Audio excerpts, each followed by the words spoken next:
Well, and this afternoon we're talking elections. The former chairperson of the Electoral Commission of Ghana, Dr. Kwadwo Afari-Djan, has cautioned against any form of rush to introduce technology into Ghana's electoral processes. Dr. Afari-Djan is warning that although the use of technology has become convenient to electoral processes globally, it could spell doom for Ghana's elections if we do not manage it properly. He spoke a while ago at the University of Ghana's roundtable discussion on election technology and the future of elections here in Ghana. That's for the making haste slowly. We found it extremely baffling because it appeared to be outright contradictory. Make haste slowly. As young students, they appeared very contradictory. But the fear of God is the beginning of wisdom. You almost hear it every Sunday when you go to church. So it was not difficult to accept. In fact, it was not until I got into elections and we began to introduce technology into our work that I realized that indeed making haste slowly has useful meaning. I have since been preaching to election managers to make haste slowly in introducing technology, and I must say that some have ignored this advice to their own peril. The sermon of making haste slowly consists of 4 pieces of advice. 1, make sure that the technology you want to introduce is suited to your needs and the environment.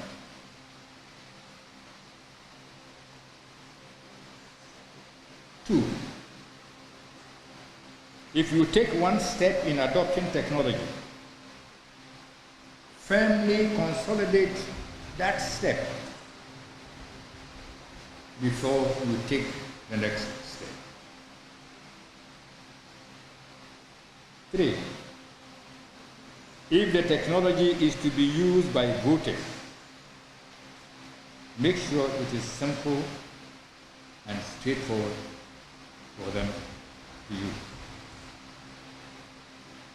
And 4, extensively test the technology in real situations to your satisfaction before you use it in an election.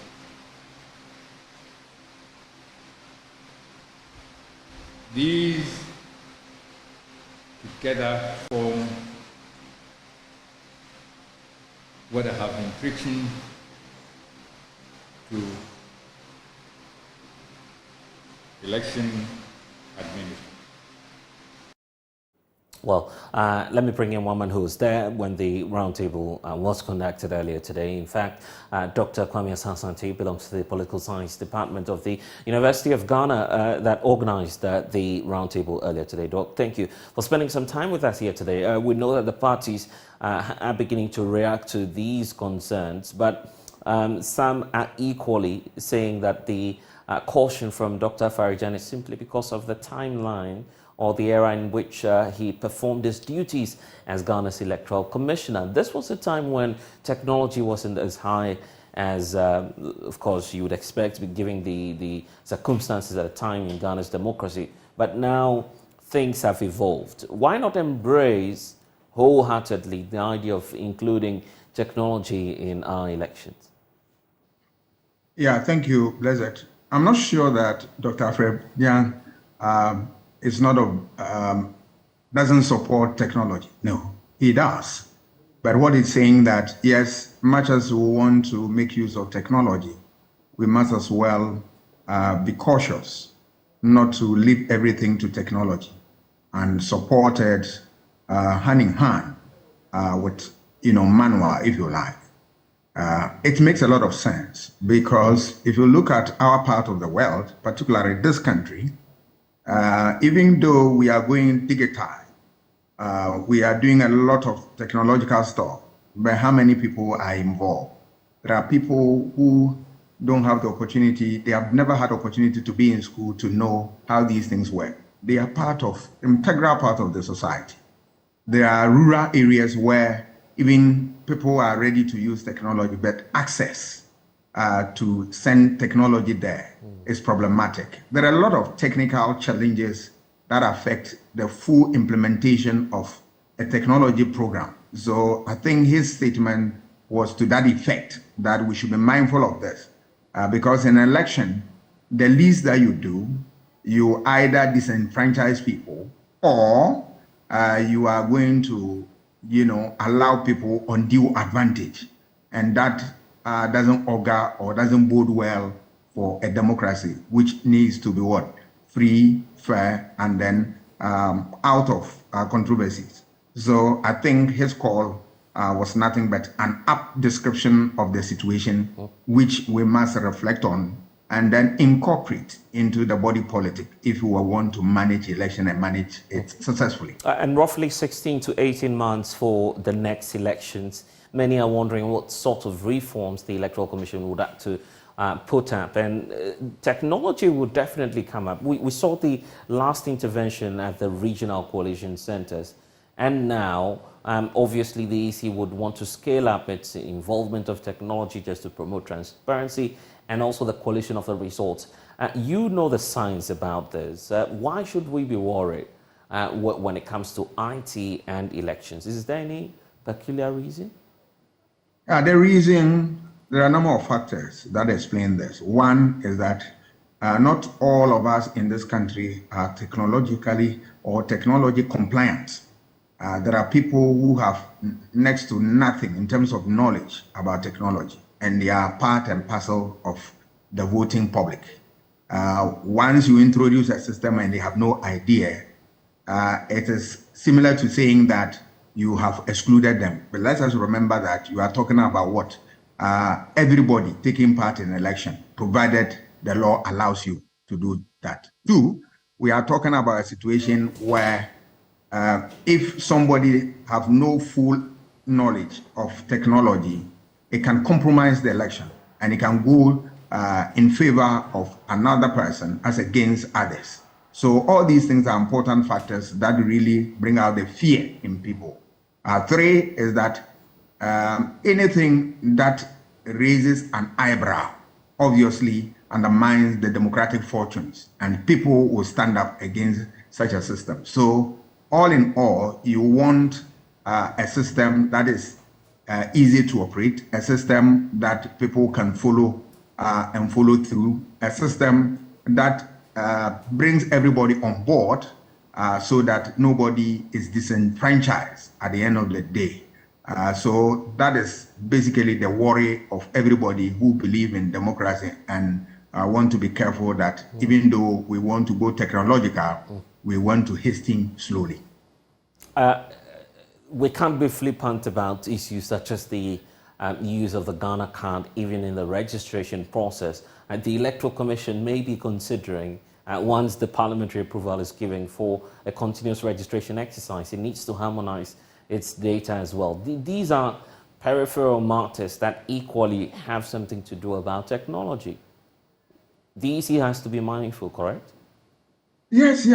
In all these things, I am one of the people who support the national card through and through. Because if you follow advanced democracies, that are those you've seen in Europe, particularly Belgium, particularly Germany, Denmark, and the rest of them, they are using these, national cards, and it's helping a whole lot. A child is born, and you are already, your bio is incorporated into the system, and you grow, and then the system takes care of you. So if you have such a system which is going to play a similar role kudos to those who designed that. I support that. But we want to be very careful that the system that we are saying that it is in to cure some problems will, at the end of the day, not leave any problem for us. And that is where people are worried about. But I'm not sure that people are against the national card, and even the political parties are against them. But they want any rough edges to be strengthened so as not to create unnecessary panic and fear within the political space. But apart from that, I think all is well and all is good. And from your department that organized this roundtable, would you say that you're getting the necessary buy-in from stakeholders after today's lecture? I must say that today, yes, the party representatives made good of themselves by, sharing their perspectives on the subject under consideration. They did well. They answered very tough, difficult questions. They were able to also walk us through that tight rope of academic righteousness in terms of what the political calculations that we as students of politics, we need to know. So all in all, I think they acquitted themselves very well. The program went on successfully. I believe that those of us who are teachers of the subject and students, that are food for thought that we are taking home and going to ponder over them, and that it will feed into the system when we will eventually get opportunity another time. I see. Doc, you would have to hold on for me because one of the areas where we have the political parties separating in their thoughts has got to do with the Asin North by-election, which is that's up in a few days from now. The Electoral Commission indicating that it has received nomination forms from 4 candidates in all when it comes to the Asin North elections, and of course the individual seeking to contest the upcoming elections in the Asin North constituency in the central region will now have to go through the next stage, which will be the elections itself. They've been doing balloting today, and we can get to the arrangement on the ballot as it will appear. Of course, we have that on your screens right now, detailing what the position will be. It appears that the New Patriotic Party is taking the lead now for the number 1 position, where Charles Opoku will be that candidate that will be speaking and, of course, standing out, campaigning and seeking the elections or the mandate of the people. We then have Stefano Benis, who's now representing one of the lesser followed political parties, the Liberal Party of Ghana, LPG. They're making some inroads there. And James Jachikoisen, the man who, of course, has his name struck out from the records of the Parliament of the Republic of Ghana, a reason for which we're going for this by-election, is back in that race, taking that risk. Agatha Abebiu is the only independent candidate running this race. You've seen these faces, Doc, and I'm just wondering what your take is on the risk, first of all, for James Jachikoisen, and as to whether or not there'll be any implications for him having run for the second time for this post. Oh, I think that once no law prevents him from running, he can run. As to whether people will vote for him is another question. But if you look at what transpired so far, I have no doubt in my mind that the people, yes, especially the 2 candidates, the MPP and NDC candidates, they are the materials worth considering in terms of their support base. Others also, yes, will compete, but the show is a 2-horse race. You don't see them in the race at all, do you? No, at all. An independent candidate coming up this time around. And what's interesting is that why am I saying this? Yes, if you look at the issue of independent candidates, in this country, the political party tradition are so strong, and strong in the sense that it has a whole lot of machinery that propel people to certain heights during elections. So when you have an independent candidate, from the word go, he or she is disadvantaged if he comes face to face with the electoral machinery of the political parties. And if you look at the last election, the performance of the 2 candidates, that is the NDC candidate and then the MPP, you realize that these are giants who competed. And then the people gave their vote to Jachikoisen. He went to Parliament, and what happened. Now that he's out, and then he wants to go again. Even though when you read the literature, sympathy doesn't support any research finding in that type of analysis. Right. But what you can find is that will people still support him? Yeah. But normally when people vote for a candidate and then the candidate, out of a certain reason, maybe death or illness, or is not able to continue, there is always the tendency for people to remain faithful to that candidate, the party's next candidate. But the reason for which I brought up the two individuals from the LPG and then the independent candidate has got to do with their gender as well. These are two females running up against very established political parties, and their candidates also being male. It does make a statement, isn't it? Gender is important in political calculation, no doubt about that. But as to whether our constituencies also take this thing into consideration, I will tell you without fear of contradiction that is no. They vote for parties, not based on gender lines. No, they vote for parties and party tradition. So if you look at the numbers in parliament, this election is crucial for both parties, the NDC and MPP. And that once they send the candidate there and the candidate has not fully discharged his responsibility and was taken out of parliament because of the court processes and all that, I believe that the people want to still maintain him so that at the end of the day, when it's all said and done and gets to parliament again, we want to see whether he'll be able to discharge his duties as promised them in the last election and of course in this primaries. That is not to say that the NPP is going to fold their arms and watch them. They are going to give them a run for their money, in the sense that that constituency has been won the election 3 times by the MPP too.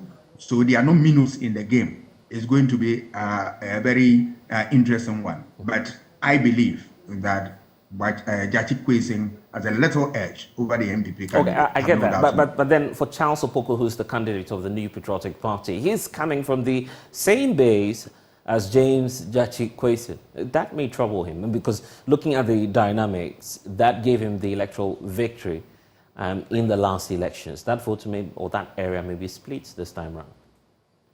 Yes, you see, NPP is a very giant party with all the resources and all what it takes to run a campaign for, a by-election. And they have been very positive in terms of their performance in by-elections. And the whole party machinery is going to be behind him and galvanize support for him. So, yes, it's not going to be an easy contest. But as I'm saying, at the end of the day, the NDC has a little edge. But that is not to say that MPP are minus in this game at all.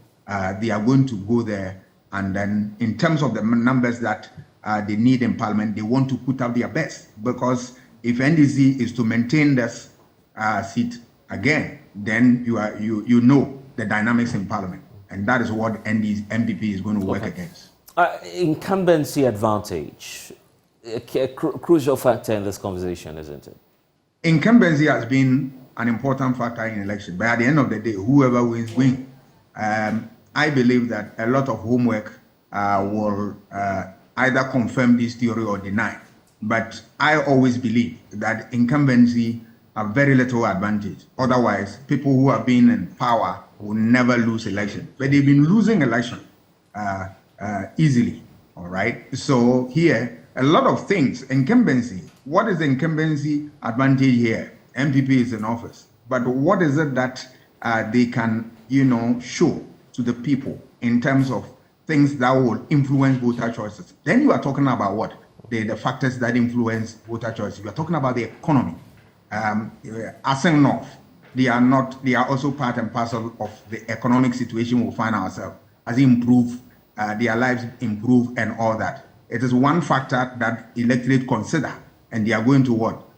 Consider this in this time around. Again, issue of constituency-specific issues. There are specific problems that face individual constituencies. Has the government been able to address them and all that? Looking at the economic difficulties the government finds itself, I have not been to that constituency, but I have no doubt in my mind that even if government has addressed them, he has addressed maybe a few of them. The rest remain, and those will become the building materials for a campaign for the NDC as against the government of the day. Okay. Of course, issue of the candidate itself. Did the candidate appeal to the electorate, the last election, for which reason they voted or did not vote for him? If they did, what is the point that they are going to throw him out now that there is opportunity to vote again? This MPP candidate, has he gained the confidence of the people compared to the in terms of the last election, that they really want to throw away the person they voted for the first time and replace him with this? These are some of the questions that are going to come out. And of course, this whole campaign messaging around James Gyakye has come up. You find that in the rhetoric where the NPP appears to be selling the message that he may go back to jail, or he may be jailed. He's never been in jail before. And that's been their message, partly. I mean, could that work on the psychology or, I mean, the psyche of the electorates going into the contest, knowing that this is a man putting himself up for elections, but it may bring you back to the same point of a by-election? Yes, that message, obviously, where MPP is coming from, that's what they are going to use to campaign. But let us remember that that decision, that message is contingent upon the decision of the court, which you and I do not know. So the court will decide. But for now, in the interim, what happens? The decision rests with what? The electorate, as to how they see the whole process. They will determine who should give their vote to.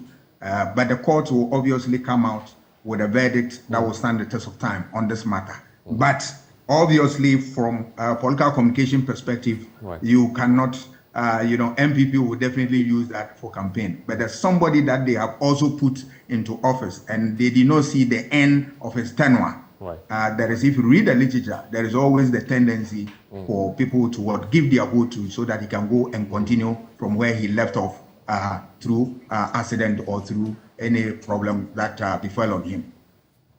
Dr. Asante, we're grateful for your time this afternoon. I am also grateful. And as you are aware, of course, the election is due to come off in less than 2 weeks. So how ready is the Electoral Commission? We'll find out shortly. Right now, let's engage the political parties on preparations ahead of that very crucial contest, knowing that balloting has been done. Joining us now is the Secretary for the NDC in the Central Region, Gabriel Kome. Thanks, Gabriel, for spending some time with us. The NPP's Richard Techimensa is also joining us, and will definitely be engaging the LPG and getting their concerns as well. Thank you, gentlemen, for spending some time with us. Mr. Kome, of course, I was just talking about the campaign messaging from the New Patriotic Party. It's not as though that's the only message, but the fear of James Gyakye going to jail has come up on top of the matters. How are you responding to that and convincing the people of Asin North that this will be the unlikely case?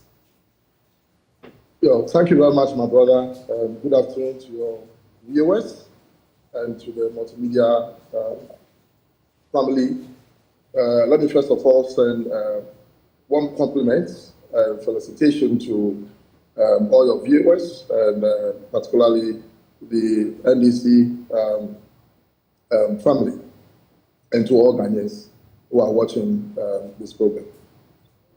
You've made a very important point, which to me, it is one of the propaganda, it's part of the propaganda schemes that the NPP employed and thought that that would work for them. And so that has been one of their key messages as far as our intelligence is concerned. But thankfully, we have been able to diffuse that information. We've told the people that simplistic, Gyakye has not committed any crime as far as the laws of this country is concerned, and which is a statement of facts. The issue of whether or not he had denounced his Canadian citizenship before he contested an election, which was the key issue or the merit of the Supreme Court's ruling, has not been contested by the party. We've disagreed with the decision, but we've had our own opinion. So far as we are concerned, as far as the electoral law of the country is concerned, we know that Gyakye is fully qualified as far as the electoral law is concerned, and there's no issue has to do with jail or what the APP is preaching. In any case, Hello, Mr. Kwame, are you still with us?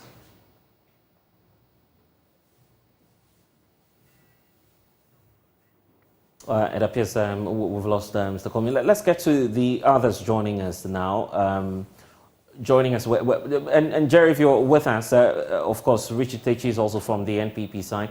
Richard, if you can hear me now, of course, you just heard from the NDC indicating what their angle is and how they're reacting to these messages that you've been sending to the delegates. And there's also the concern about incumbency advantage. How do you react to that?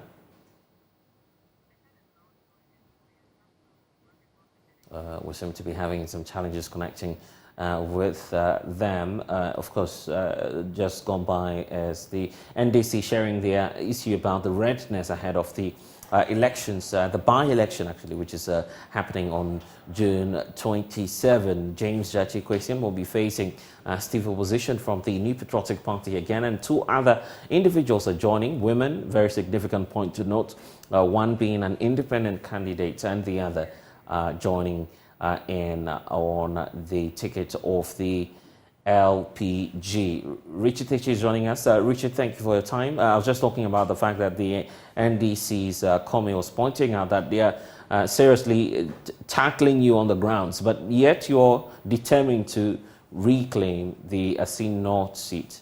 How are you going about that as the NPP? Thank you very much. Good afternoon to your viewers. As a party, we are doing very well with this campaign. The NDC had their candidates earlier, so exactly a week ago that we elected Charles Opoku as our candidate. And since that time, the campaign has been very well. It has been going on very well, and everything points to the fact that we are indeed cruising to victory. Two things account for this. First has to do with the performance of His Excellency Nana Addo Dankwa Akufo-Addo, the president in this constituency. This district, the constituency also doubles as a district. The district was created by Nana Addo in 2018 with Asin Breku as the district capital. And the creation of the district has brought a lot of development to the constituency. And that is a very good thing that the people are really appreciating. We can all talk about the Asin Praso, Asin Fosu Road, which a chunk of it is within the Asin North constituency. The AstroTurf, which is almost complete in Asin Breku, the Chiefs Compound at Atrebuanda, the Agenda 111 Hospital, which is at the roofing stage, and a lot of developmental projects in the constituency. Then the second has to do with the achievement of the parliamentary candidate for the MPP, Charles Opoku. He himself has achieved a lot. It will interest you to know that in 2018, when the district was being created, this assembly office was a problem. He donated his own house to be used as this assembly office, and that is a great achievement that the people are really appreciating. Apart from that, he has been organizing extra class for senior high school students. He has built a hostel for the Asin State College, which is in Asin Breku. He has equipped a lot of the youth with skills, and that is really helping. He has donated sewing machines, hair dryers to people. He himself has funded the surgery of a lot of the people in the constituency. He has paid their hospital bills and the rest. He has gone to the aid of widows and orphans in the constituency. And these are the things that are selling our candidates. And wherever we go, they are singing his praises. If you have seen the video and heard what the Asin Breku Hene said, he really recounted the developmental project the MPP has brought to Asin North since we assumed office, and also recounted the achievement of the MPP candidate. So as a party, we are confident that come 27th, victory shall surely be ours. Accusations about incumbency abuse. We have not abused any incumbency. We have not done anything untoward as far as this by-election is concerned. My brother Nikomi, the NDC regional secretary, can attest to it that we have not done anything bad or abused any incumbency. They are going to the villages, they are campaigning without fear of favor. We're also doing our own campaign without fear of favor. We have not intimidated anybody.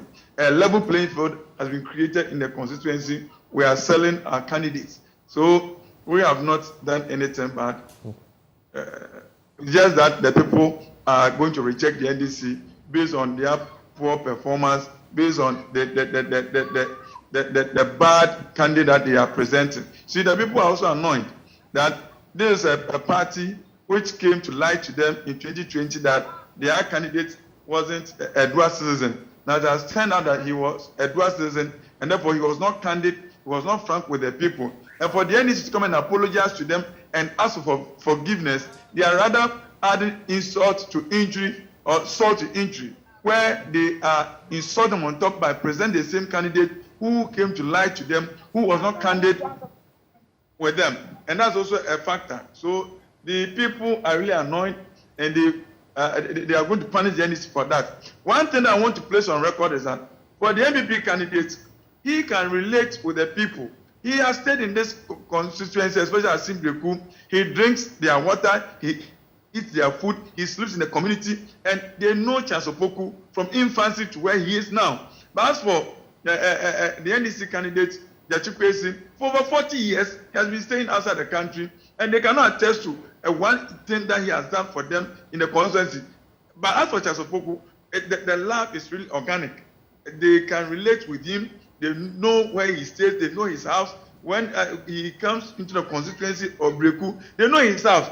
So, but as for Yachikwesi, he comes to campaign since 2020. He has never even slept in the constituency before. Really? He has never slept in the constituency before. So the love for Chasopoku is genuine. That the people can relate with him. That yes, this is our man. This is somebody that we know. This is somebody that was born and bred in this constituency. He grew up in this constituency, and therefore he is somebody that we can vouch for his competence and his good works. Okay, Gabriel, you've been listening to all of this. I'll bring in Jerry shortly, but Gabriel, how do you react to these concerns? Even the candidate you elected would not even reside allegedly in the constituency. How true are these claims?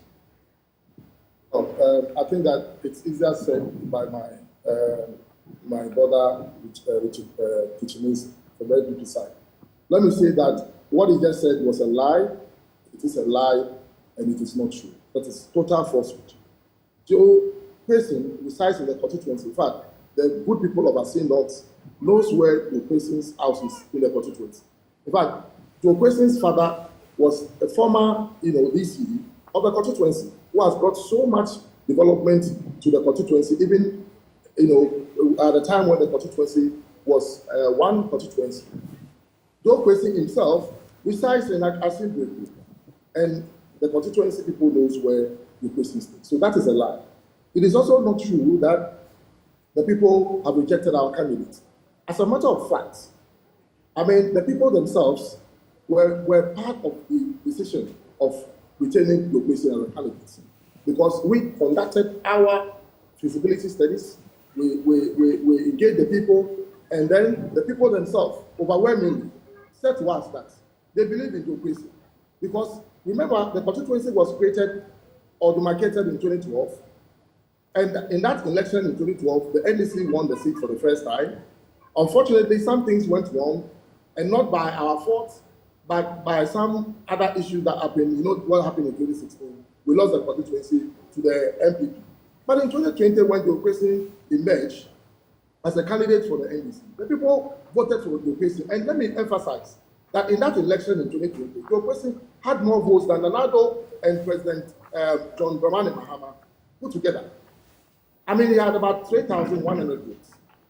And it's very important to also emphasize that even though democracy, had to go through all this unfortunate attack by the MPP and all what he went through by this court, unnecessary court actions and all that, this gentleman, democracy, has brought a lot of development to the people of Asin North. In fact, as a matter of fact, all the projects that were mentioned by my brother are all fallacies. These are non-existent projects.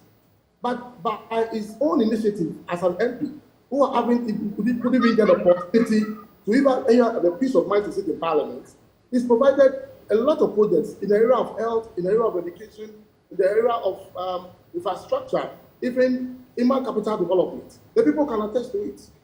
Single-handedly, he's done a lot of boreholes, he's constructed schools, he's done a lot of electrification projects. In fact, if you have to go to a scene of constituency before 2020, and you are driving in the evening, you don't like the constituency.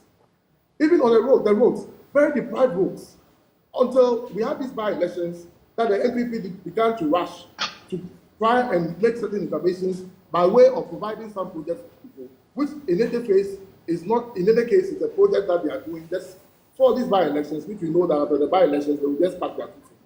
All the major projects that we see in Asin North are done by was done by the NDC and not the NPP. They have no project to point out, except the road that they are talking about from Namrasa to Asin Praso Road, which one we know the details and all that. So let me just refute that it is not true that our candidates have been rejected by the people. The people's choice is Honorable James Chachikwesi. Okay. And we think so. I see. And we believe that Joe Kwesi will emerge as a winner of this by-elections. We wait for June 27.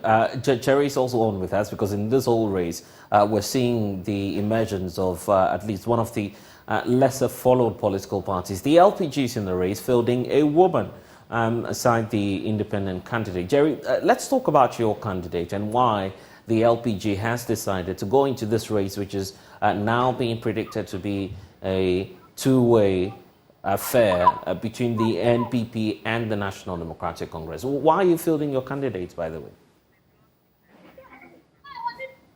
Jerry, are you still with us? It appears we've lost Jerry there, but Richard Techi, you are listening in to what Kwame had to say, the issue about even your track record, and the fact that you are now fast-tracking some of the developmental projects within the area. My good brother Gabriel Komi Adam is saying that I'm lying. It's a lie that Chachikwesi doesn't stay in the constituency. He stays in Asenov. It's a lie.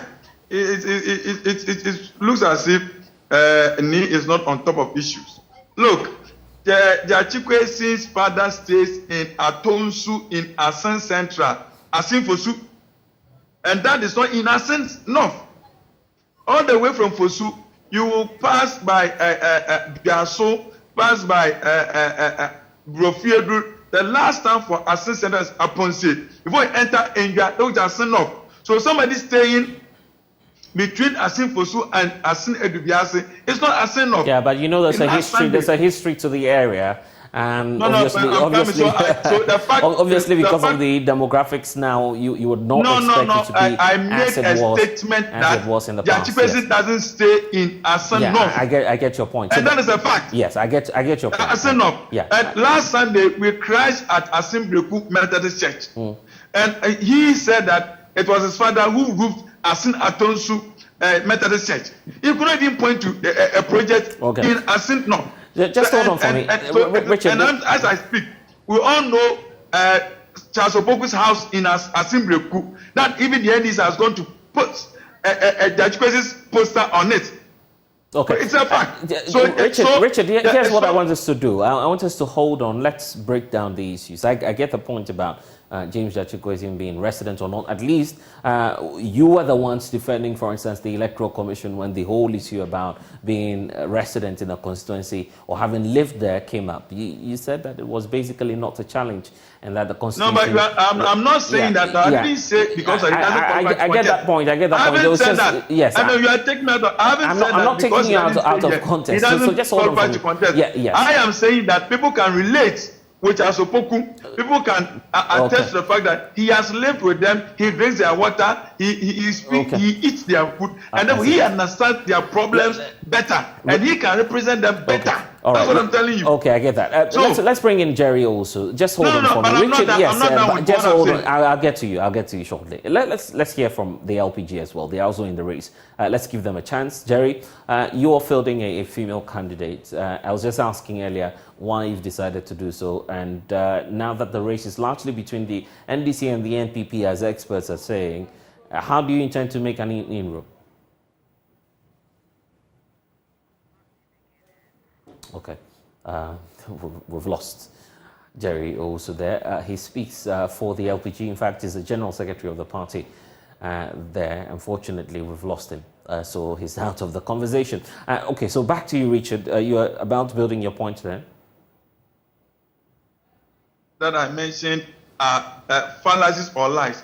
Is Nikomi saying that there is no Agenda 11 hospital which is at the roofing stage? Is Nikomi saying that there is no astroturf project which is over 90% complete? Is Nikomi saying that there is no ultramodern assembly block here? Is Nikomi saying that there is no ultramodern chess combat at Achirbuana? Is Nikomi saying that the road from Asim Praso to Asim Fosu was just awarded a contract from 17th May coming? Is that what Nikomi is saying? Yes, the projects are ongoing, and I'm happy that he said that we have fast-tracked the process. If these are ongoing projects, and you are saying that because there's a by-election, all the projects should come to a halt, we shouldn't continue with the project. Is Nikomi saying that Agenda 111 was awarded on contract after 17th of May 2023? These are ongoing projects. For Asin Akomfuni Road, all the drains have been done, and it's just left with bitumen surfacing. So it's Nikomi saying that all the drains and whatever, they were awarded on contract after 17th of May, that the Supreme Court ruling came out. These are not true. These are ongoing projects, and the people of Asin North know what Nana Adonai Akufo and MPP have done for them, and the achievement of Charles Opoku. Based on these, that the people on 27th are indeed going to vote massively for the NPP candidate. We are confident of victory. We are confident of victory. Come to the summit. We are not going to do anything. We are going to be law-abiding and do our campaign devoid of fear and whatever intimidation. We are not even going to be intimidated. We are ensuring that, and the EC creates a level playing field for everybody, and we are confident of victory. And in spite of these things you say about the candidate of Asin North, has had more figures than President Akufo-Addo and your parliamentary candidates in the last elections. That is a fact. And you see, well, you also bear me out that in 2020, the good people of Asin North did repose their confidence in Nana Adonai Akufo-Addo. He won the presidential ballot.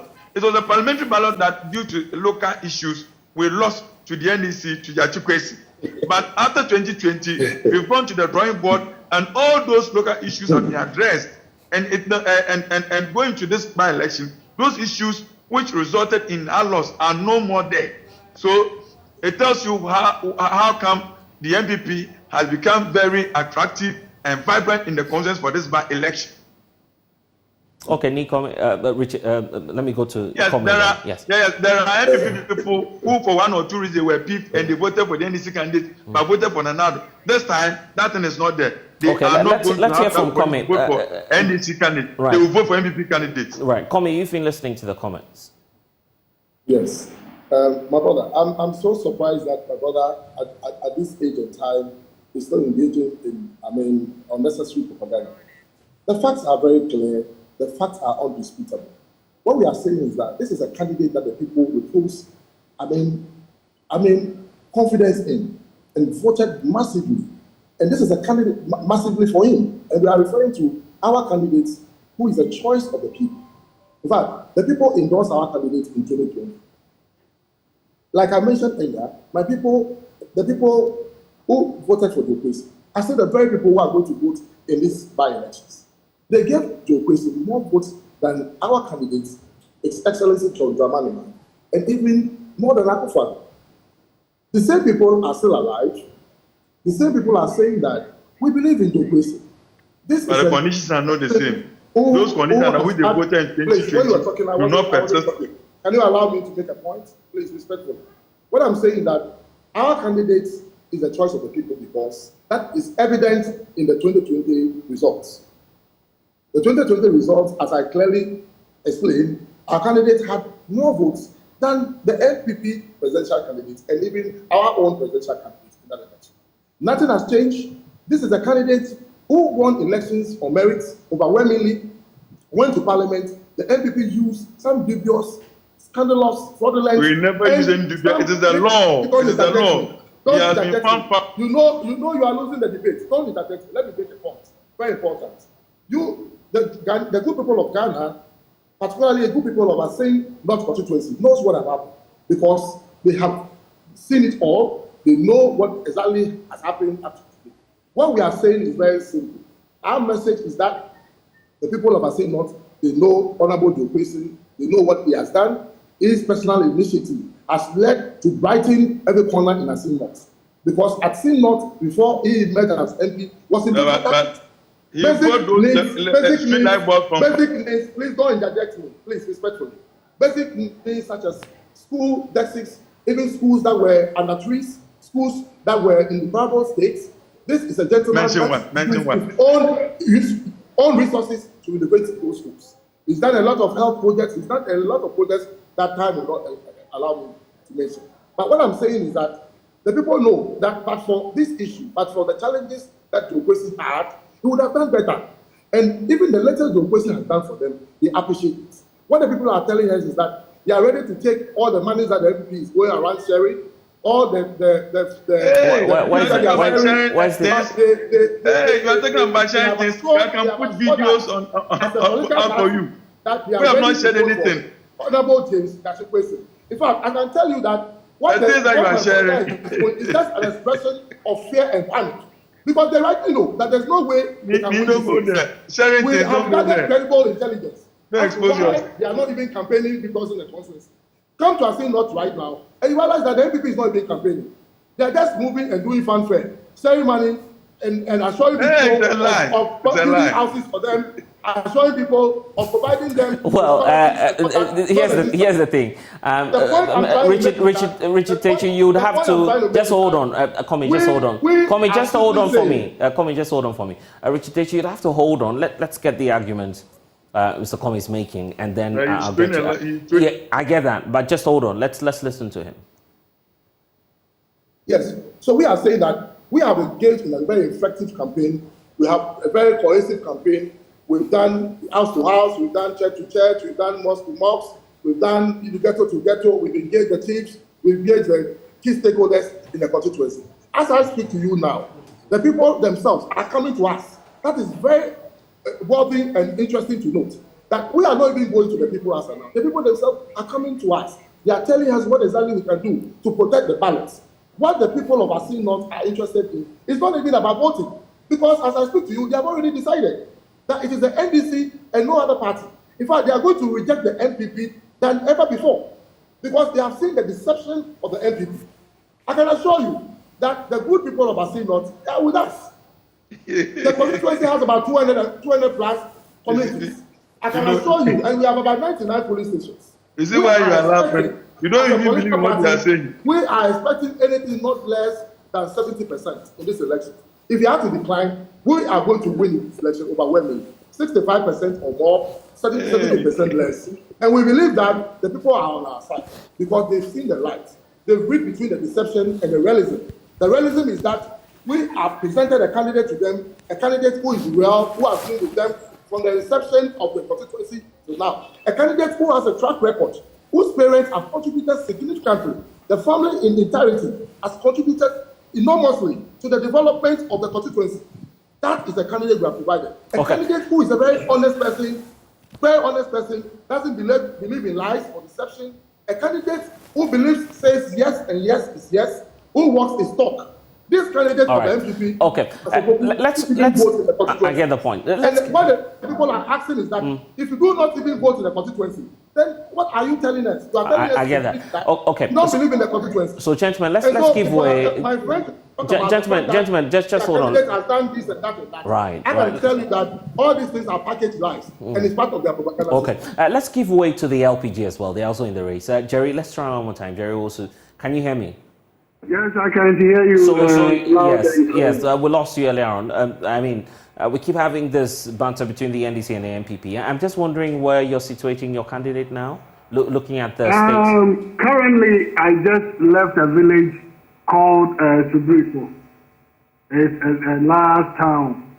There's no road leading to anywhere after that village.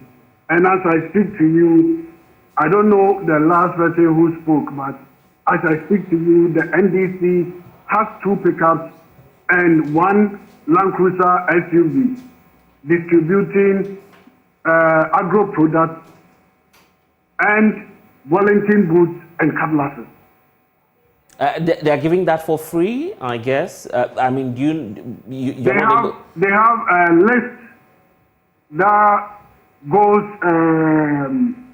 There are people in queues, and there's a list that they're mentioning names. They mention your name, you pick your items, then you leave. They mention your name, like they are doing it from town to town. Okay, but I need to point out that we're not able to verify this because I our reporters. Videos I will share with. Yes, I'm just putting that on record that we cannot independently. Just hold on for me. We cannot independently verify what you're telling us. It's your account of what's likely, happening within the honestly, area. I am here. The reason why you were not getting me was the network. Mm-hmm. You know, those areas when there is no power at the places, right. You would hardly get network. That was why you lost me. Right. And I am telling you, on authority, I have videos and pictures on my phone. I am going to share with Fred, so you can also see them for yourself. What the NDC and their candidates are doing, vote buying, which we know that is a criminal offense, and Ghana Constitution frowns on stuff like that. So I am surprised if you think your candidate is credible enough, if you think your candidate will win the election, why go around buying votes? Well, you're saying, you're accusing them Yes, I said I will share the video with you just after this. I will share the video I get that. But now let's talk about your candidates.